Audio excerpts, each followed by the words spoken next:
Creativity is something we have in all of us. It's our ability to create novel connections between unrelated things, to draw out the beauty in everyday life, and to create new things that don't exist yet. Our creative voice is our art, and the more we have of it in this world, the more meaningful connections we can make. So how do we unlock our full creative potential? How do we develop our creative voice and find our own unique form of self-expression? Hello, I'm Matthew Encina. I've been working as a creative professional for over 15 years, as a designer, director, and content creator. While I normally create content for creative professionals who work with clients, this one is dedicated to the artist in each of us, who have something to say, but need help finding it. I was invited to attend Adobe Max this year in beautiful Los Angeles, California. While there, I attended the sessions, met with creatives from around the world, and left feeling inspired with new ways to hone my creativity. In this video, I'll share some of the things I've learned from the event about finding your own creative voice so you can do your best work. Your creative voice is the thing that makes you, you. No one else can claim that space. When you can fully embrace all the qualities that make up your unique identity, you become the most powerful version of yourself.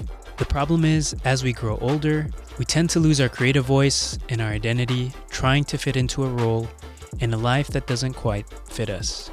Listening to the many stories of success and failure from some of the most celebrated artists around the world, I found that there was a common thread in all of their messages. The reason why we lose our creative voice is that we spend too much time listening to the noise around us, of expectation, validation, and comparison. In this noise, we stop listening to ourselves. Instead, we spend all of our time trying to live up to the expectations of others. The thing is, we weren't meant to fit in a predefined box. Creative expression is not one size fits all. So if we quiet the noise around us, we can start to hear ourselves again. So how do we do this? The first thing I learned at Adobe Max: break the mold. Embrace the qualities that make you uniquely you. If you went to school or have entered the workforce, what's been taught to you is to fit in. But as I've learned from the talks given by people like Meg Lewis, you don't have to fall in line with everyone else. Instead, standing out could be the key to your success. In Meg Lewis's talk, Full-Time You, she spoke about her career as a designer, trying so hard to fit in. She curated her social feeds, posted the kind of work other professionals did, and tried to be like every other designer. It was an uncomfortable time in her life. She was wearing somebody else's clothes, and ultimately, she was unhappy. The thing is, she's weird. She has many quirks about her and has a vast array of interests like branding, acting, and illustration. But these are precisely the things that make her unique. Once she was able to embrace these sides of herself and express them freely, she started to forge a path for her career that was uniquely her own. In this, she discovered her own voice and has created career opportunities that look nothing like the traditional 9-to-5. So how can you discover your own superpowers? You can start by asking yourself a few big self-discovery questions. What are all the personal qualities that make you different than everyone else? What are your best skills, the things you're exceptionally good at? What are your hobbies, and what do you enjoy doing in your free time? And what gives you purpose? Write these down as lists. Where these overlap and connect is where you'll find your voice, and where you'll create your most compelling and impactful work.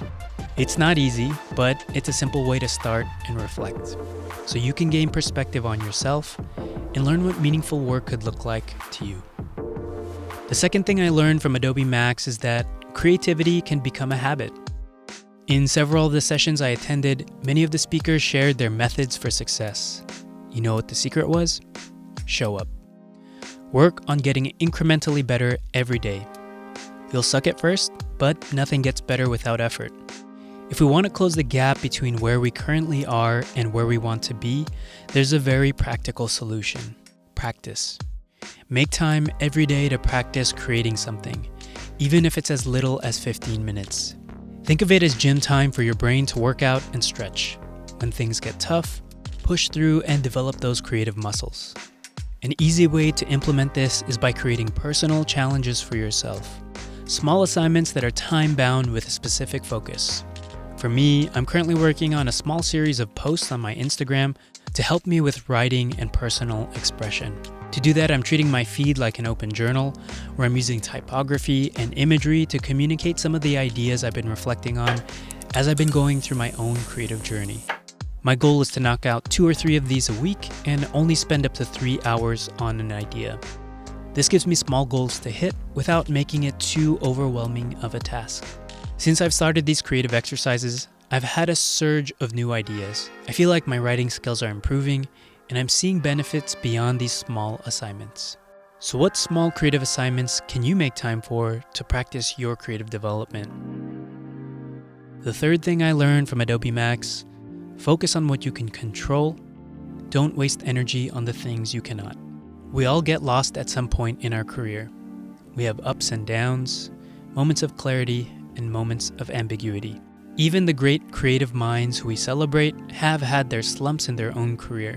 Where we tend to lose our way is by investing our creative energy into the things we cannot control, like whether someone likes our work, the number of followers we have, the economy, the market.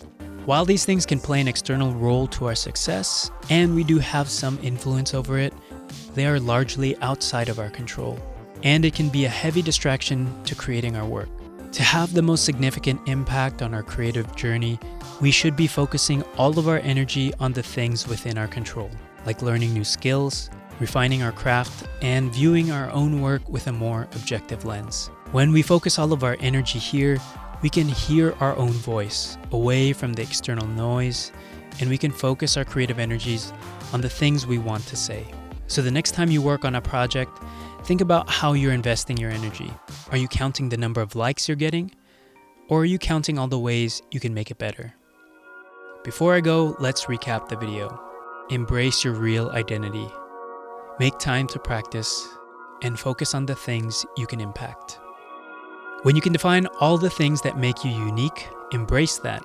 Put effort into exercising your creative muscles and developing your voice. By giving yourself space to be you, with room to explore, you may end up shaping a career for yourself that you've never expected.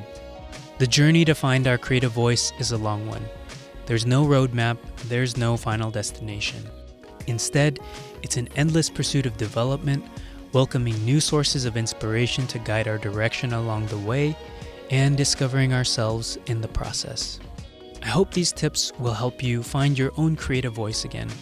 I believe it's the key to unlocking the best parts of ourselves, so we can make this world a more interesting and exciting place. Remember, as the saying goes, be you, because everyone else is already taken.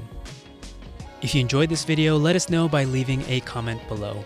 And if you want more of this type of content to help you grow as a creative individual, subscribe to the Creative Cloud channel and check us out at the Futur. I'm Matthew Encina, and I'll see you in the future.